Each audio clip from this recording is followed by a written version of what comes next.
Hi, this is Daniel Harris, and welcome to the Iron Bird podcast. We're running this podcast at the MBAA event in Las Vegas in partnership with Flyhouse. Today's podcast we have on, it's a tech talk podcast. This is one of 5, or maybe even more, we're running today.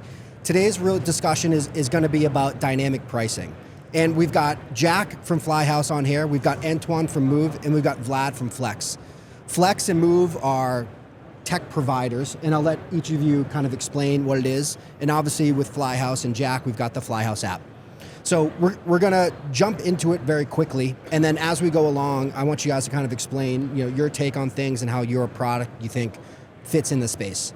Really, the first question, and Jack, I'll direct it to you, is how pricing private aviation is changing.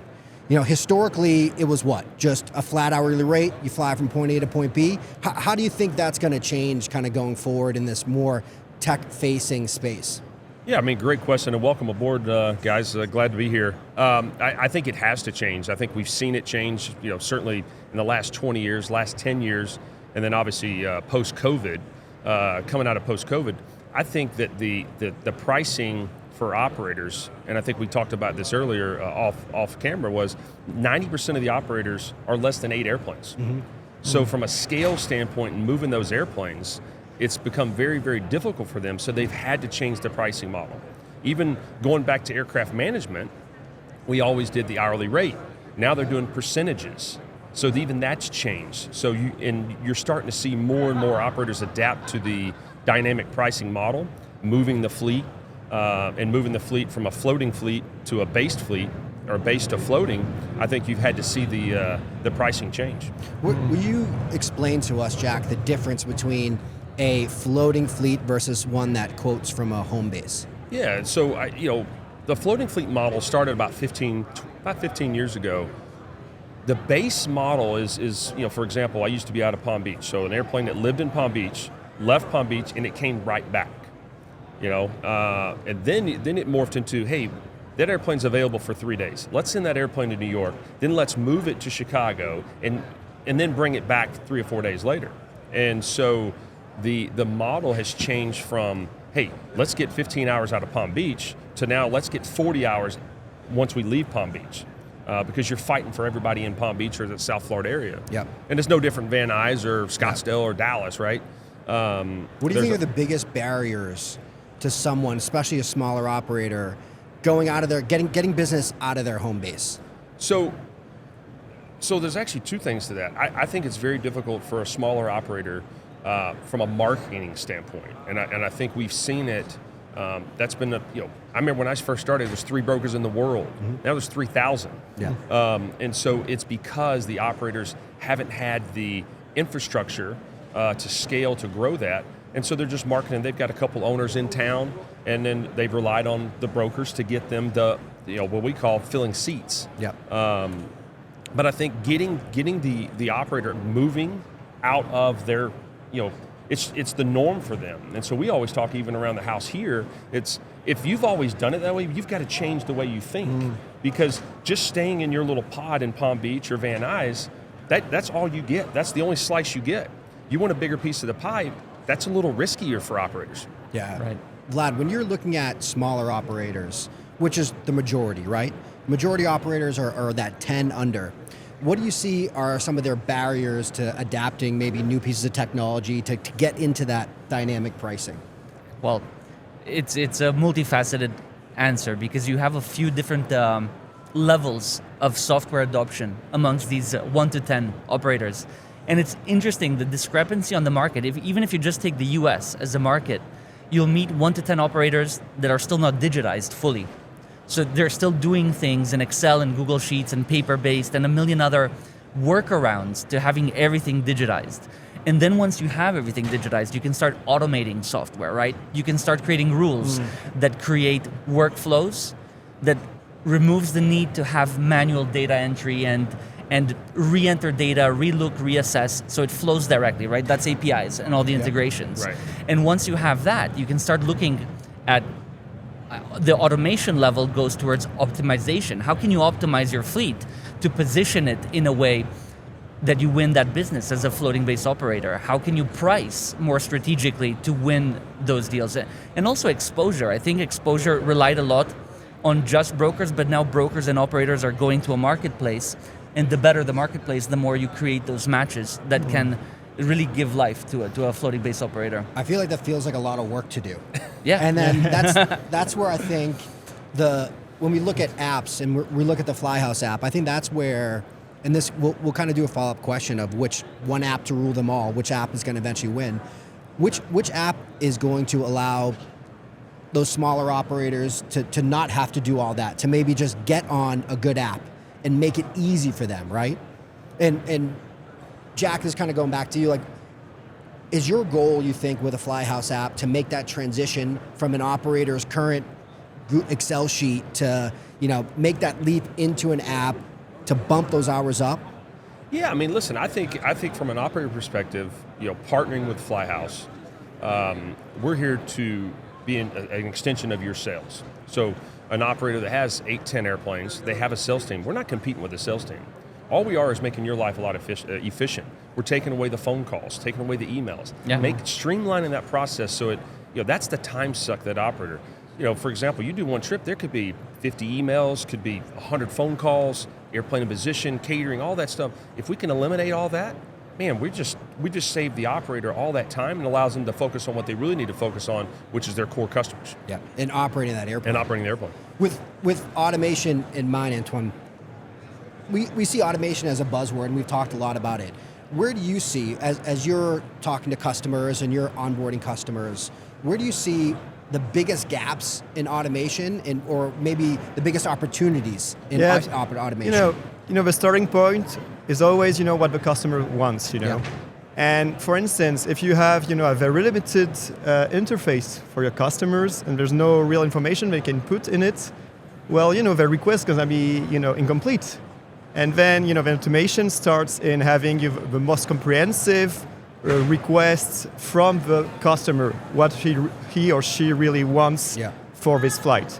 Yeah. So that's why, in Moove we built, this AI-powered search, which is, we're happy to announce here at Las Vegas today, which is, talking and just, that's your request, right? You talk, and then directly it transforms for the operator of a broker into a sales request. Yeah. And that's the first thing. And when you talk about automation also, it's about, everyone's telling us, and Jack, really, that's right, it's not competing with a sales team, right? It's you reduce the workload with, real, very comprehensive requests that just reduces, this like useless back and forth interaction. Yeah. So if you have a good request, and the automation is the first step to really automate things directly for the flight operations. Yeah.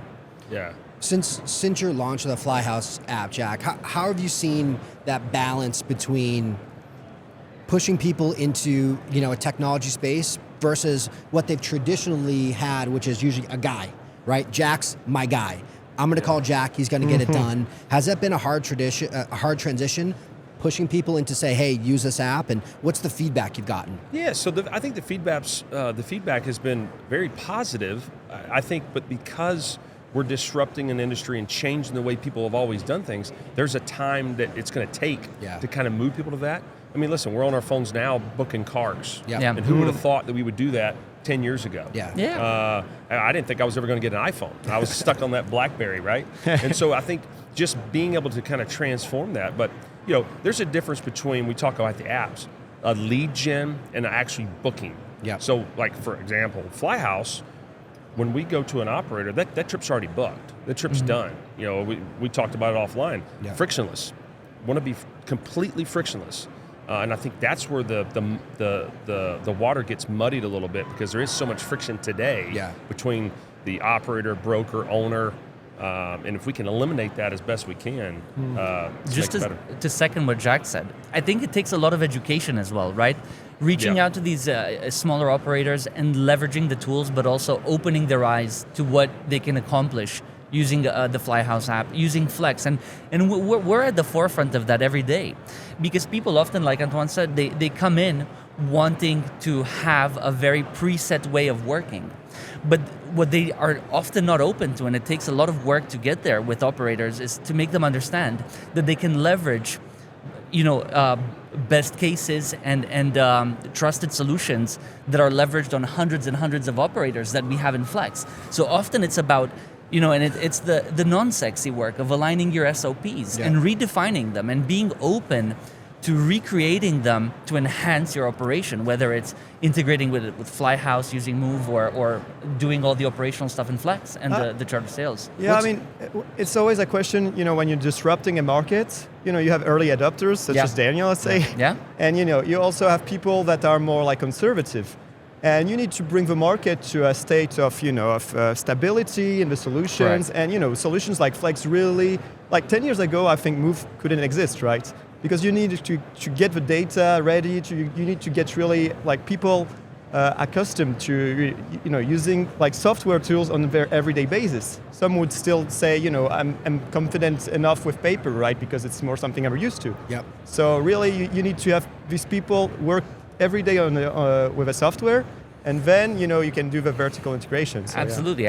We all have stories, right? 4.5 years ago, I joined Flex, and I was still getting operators on Zoom calls to give them demos of Flex, and they'd be like, wait, let me turn on the camera and show you this whiteboard behind me. Absolutely. Can you emulate that? Yeah, absolutely. Right? Yeah. Well, I think that's one of the big things that when you look to push dynamic pricing, auto booking, a big hurdle is airplane owners, their schedules, and pilot schedules. Like, Jack, what do you think is there one fix-all to move someone that has, every time you want to book a flight, you got to call the pilot and say, hey, you golfing today? Or are you watching your kids today? Can we do a charter? Like, how do you move away from that into more of a dynamic auto booking?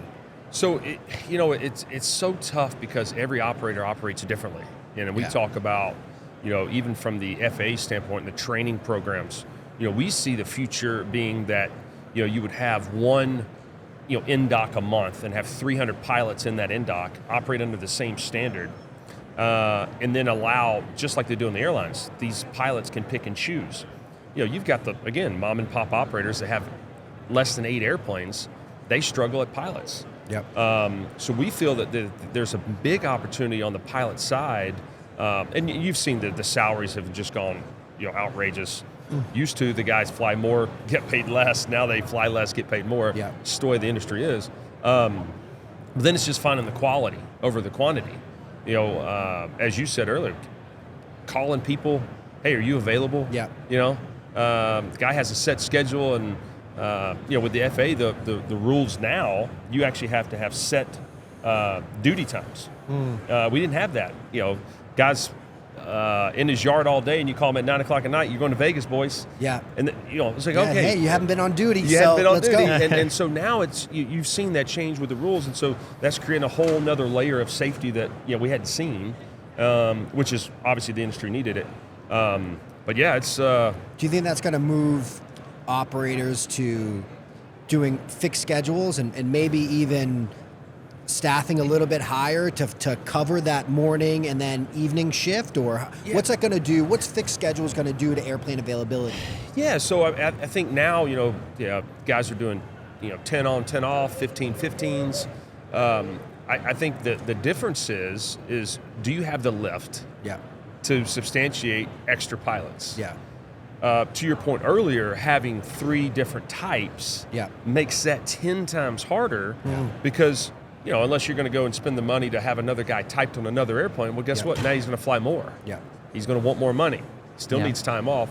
The FAA's response is, hey, you just need 13 days off a quarter. We're giving 13 days off a month. Yeah. Yeah. So, it's real difficult, but the operator has to manage the expectation with the owner to say, hey, are you in Palm Beach? Are you just floating your fleet? Because you can get more flights. Yeah. You got to have more crew. It costs more money. Yeah. And there's that equilibrium somewhere there, right? Right. What is it? Yeah. And I think that's where the industry's trying to figure that out. It's also smarter ways to roster the crew and how you work with the crew to provide them. And again, that's where you leverage technology, especially as a small operator with limited crew. It's about giving that crew app, in hand to every crew member, building those schedules together, having access to their calendar, their requests, and having instant availability on the crew's availability and their time schedules. Do you think crew members are the hardest ones to onboard and change their ways? Yeah, it's tricky. It's definitely tricky with them, but we try to take this frictionless approach to crew members. Yeah. So the crew app needs to be a frictionless space for crew members to have all they need out of Flex and the crew mobile app in one place. Yeah. And then you remove a little bit, if it's working for them and it doesn't add extra hassle, because crew members are a little bit allergic to changing anything that adds an extra step. Yeah. Yeah. Then you can get somewhere. Yeah, I think for us, it's thinking outside the box. So I think like what we did is we give our crews ownership in the company. Yeah. That creates alignment. Yeah. And if we can get everybody aligned, we use the joke that, that pencil is, $1. Well, Yeah. you just broke that pencil and you just cost the company $12. Well, guess what? You just cost you money. Yeah. And so, thinking and having that alignment throughout the company, I think the crew members have always been the most difficult thing because it's managing the expectations for the owner, operator, and the crew member itself. So you got to manage the 3 expectations. Oh, by the way, you have a customer too. Yeah. Now you got 4 in there. But I think it's, having the set schedule, having lift where you can justify having more crew members, Yep. The same fleet type, all those things are massive factors in changing the way they do things. You think more operators will move more towards specific fleet type operations and just say, hey, I'm going to be a Citation 10 operator, or that'll just... Yeah, listen, I think you're seeing more and more of that as Yeah. the industry continues to evolve and get better and get efficient, especially with the technology side of it. I remember in an old life, I had 49 airplanes. I had 27 different types. Yeah. Yeah. I mean, to your point, it's like guy shows up at your door with a Falcon 2000 LX. You're not going to tell okay, them? Yeah, I'll tell Yeah. them, Yeah. I remember back in the day, Jet Select had 13 Challenger 300s. I'm like, Yeah. that would be the ultimate. Yeah. Yeah. And so now it's like, okay, do something, do it really, really well, get the Excels. We see it with Fly Exclusive. Yep. We see it with XO when they had the Excel or the 10s. Yeah. But again, it's having the massive amount of aircraft Yeah. in the hopper. Then you got the crew availability that kind of ties right into that. Yeah, for a pure management company, it's a bit harder to have a pure power play floating base. Because you can streamline that a lot with, like you said, your Brussels customers, same aircraft type across the fleet, and it really makes that a lot more efficient. Well, to that point, you've seen guys book a trip. I'm booking a mid-jet. Yeah. I'm not booking a specific. Yeah. It's like, all right, hey, for that mid-jet, you're getting X price, but it could be 3 or 4 mids because we have a bunch of mids in fleet and we don't have the same type. Then you have these guys selling the jet cards where they have only Excels. Yeah. So then you get that jet card where you're getting a specific airplane every single time. Then it just comes down to customer expectation. What is Right. the customer getting? Yeah. The whole bait and switch with the mid. I don't want to fly on a Lear, but I want the price XYZ. Yeah. Okay, well, you can't have the price. Yeah. You can have both. We always say, hey, you get 3 things, right? Obviously, you get safety, but you want comfort or you want price. Yeah. I mean, it's Absolutely, it comes yeah. down to that. Yeah. Yeah. Yeah, like if you add like a complexity with the types of aircraft, it's already complex enough to give a good pricing, right? Yeah. And if you add this complexity layer, I mean, if you have 10 aircraft all the same, then you can, the floating base makes sense, right? Yeah. Then it's just one variable in the system. If you add the different types of aircraft, and in the end, what you really trust, what we really think is that business aviation is for business purposes, right? You want to fly from point A to point B with the most convenient and maybe a cheap price as well. Yeah. And if you add this layer of complexity of, but do you want, a Citation XLS, a Falcon 2000 XLS or a LXS Plus, it makes, it's something in the end that makes also the dynamic pricing impossible because, it's too many variables for this small system. So, Well, if you look at commercial travel, the 99% of people aren't booking a commercial flight because this is on this Airbus or is on this airplane. Absolutely. They're booking, hey, this operator, I like Delta, or I trust these guys, and I like their first class cabin, or they always provide a cabin. I agree. I think the complexity in specific airplane types is only adding more of that friction into that process of what if charter really wants to grow, it's the goal of that removing that friction. I think historically it comes from, aircraft owners. They would like own the market, and then obviously when you're an aircraft owner, right, it's super important. You want a Gulfstream, you don't want a Falcon, for instance, right? But when it comes down to charter, it's a totally different state of mind, right? You just want to fly from point A to point B, and that's it, So it's not really the same feeling with the aircraft. So, but you look at the Uber app, right? You look at the Uber app now. Now there's 20 different options. Where there used to only be 3. Correct. And so you're seeing it there. It's like, okay, this is the next wave. You still need to standardize within tiers, but 100%. I think if you have the right set of filters, then you can do a lot. The thing is, it's information designed for the customer, right? Comfort, Excel, standard, shared. It's not about you as an aviation passionate. Like it's not about what's the type. Sometimes I think we overthink it as people being in aviation of like, oh, they want all this information. It's like, no, they don't want the information. They just want to get from point A to point B at a fair price and safely. That's tends to be what the consumer wants. They want simplicity. One of the last questions that I think is interesting, and it was kind of the title of this chat, is AI. And where do we think, and I'll pass this to you first, Vlad. Where do you think AI is going to have the biggest impact in charter? And do you think it's going to eventually remove jobs from the charter industry? Right. So for now, it's very incipient, right? And we've tried to leverage everything we could for the first steps to enable AI as part of the process. So every flight request that comes in through a manual source, an email, for instance, Flex runs that through its AI engine and builds that into a flight request, fully filled out, ready to be quoted and priced. And that's where I think you need to look at the shift of the mentality of that charter sales team, and Jack was touching on that earlier. It's not about taking away their job. It's about what kind of charter sales team you have and what is their focus. Because the idea is to give them better tools to spend more time in quality interactions with customers. And if their mindset is that they need to have control on certain specific aspects that are irrelevant in the context of a pricing engine with an AI layer on top of that, then you have very comical stories, which we have plenty of across the world. And at Flex, we have a big Rolodex of these funny situationals with the head of charter sales being woken up at 2 a.m. to approve pricing, where it's really not needed in 2024 to have that function and to wake up your CCO in the middle of the night to say, yes, that's fine. Because he's not going to make a better decision. He's going to go on a gut feeling, right?